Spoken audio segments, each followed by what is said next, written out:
So what I'd like to do now is start to construct a low poly version of this skull that we can use for like a mobile game or um, whatever, like or even like we can eventually create the low for the high poly game because right now this thing's 2.5 million total points, and it's more than an engine can essentially handle. So let's go ahead and bring this all together to make our high. So I'm going to go ahead and merge this down. Let's make sure everything is visible. So go to merge and then just do merge visible, and that'll make it all one object, as you can see here. And then here's our merged one. And what's nice about ZBrush is it saved off a separate copy here for us if we ever want to return back to it. So here's this one. It looks like I didn't apply the noise on the skull here. So let's see, Shift F here. Yeah, there it is. Did I apply the noise? Let's see. Surface, noise, apply to mesh. There we go. And then I'm going to just go into here and delete this tool here. And so we're on this guy. So subtool and then delete. And I'll just let that star out. And then I'll go back to this guy here. And then I'll merge visible on that one. So now with this one here, now say you didn't have that copy and you wanted to see what it looked like, you can also go to split to parts, and then you'll see now that it's split into all these million different parts. And then and you can also just go merge down, always okay, and you can just merge all of those down into one piece. Let that work itself through. All right, now you can see we have our skull. All right, so let's take a look at um, a brush inside of ZBrush called the Zmodeler Brush. So let's go ahead and append a sphere.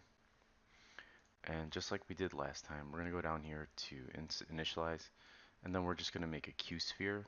Oops, I made that out of the skull, which is not what I wanted. I'm going to alt click on that and then hit Q sphere. Now it didn't disappear. What it did, it unified it to the scale of what it should be with the object, and it's actually inside of our model. So if I hit transparency here, you can see inside of our model. So I'm going to alt click on that, turn off transparency, and just hit E, and make sure to scale it in the center. Oop, wrong one. Let's go ahead and let's go ahead and select, there we go. And then let's unify and scale this one up. All right. Now I'm going to hit Q. So let's take a look at our modified topology brush. So I'm going to hit B here and then hit M, or I'm sorry, B and then Z. And here's our Zmodeler brush. And what it does is it allows us, a lot like Maya, to edit edges, vertices, right, and faces. And if you hold spacebar down on it, you can see it gives you a host of options, right? So because I was on the face here, it brought up all of these different Zmodeler brushes, right? Like I can do it inset here. So let's say we wanted to create the eyeballs of our model here. So let's hit Shift F. So you can kind of see that a little bit better. And I'm going to hold spacebar there, and I'll click on inset. And I'm going to turn on symmetry. And if I click on this, you can see now I can inset in that face. So it's a lot like modeling in Maya. So I'm going to undo that. And what I'd like to do really quickly is just divide this once, and then grab my Move Topological brush, and we can go ahead and turn on transparency and have this on. Come on, select this guy, and let's make sure that this one is visible, and then we turn transparency on.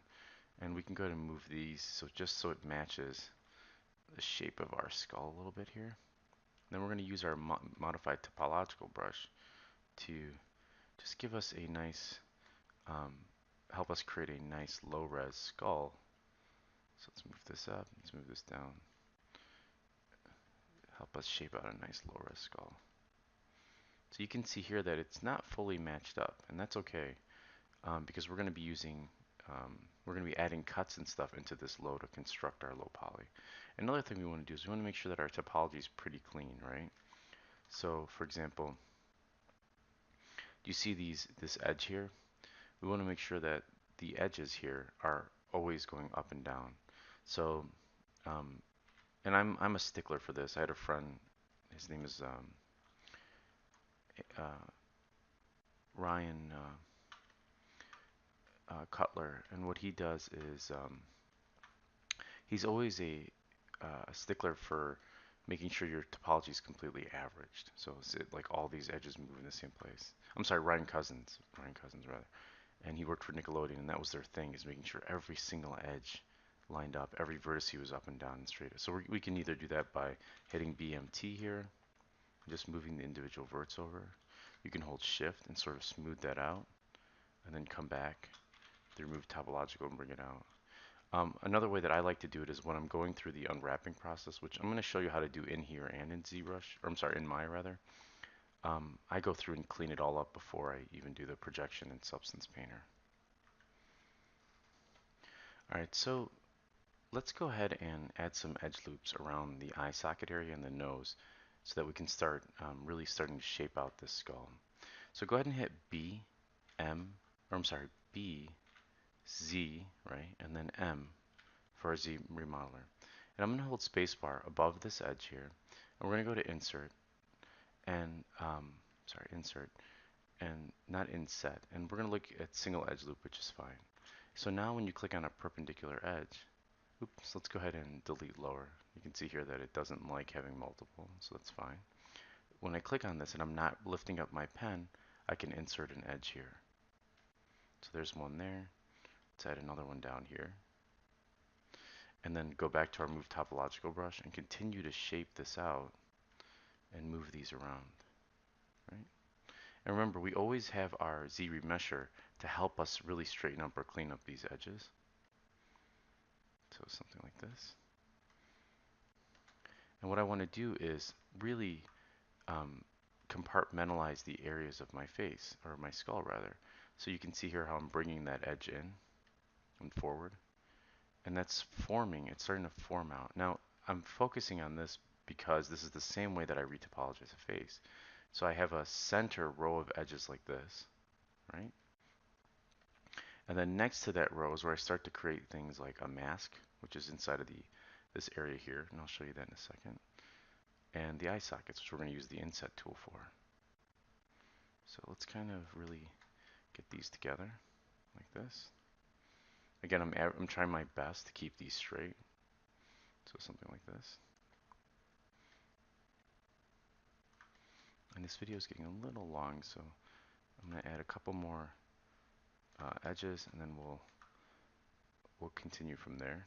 So again, I have my Move Topological brush. I don't want that. BZM, right? Holding spacebar, making sure Insert Loop is on. Just clicking, dropping that in place like that. All right. Just kind of moving those in a little bit, moving that cheekbone out. And if you hold Alt, you can move in the direction of the normal. So we're getting some good stuff like that. Now, say you added an edge that you didn't want, right? So let's go ahead and I'm going to grab my Zmodeler brush, and I added one here and then another one here by accident. If you hold Alt and you click on the edge itself, it'll remove the entire edge. So that's another way of getting rid of it. Alright, so I'm going to end this video here, and the next one we'll continue to reconstruct our low poly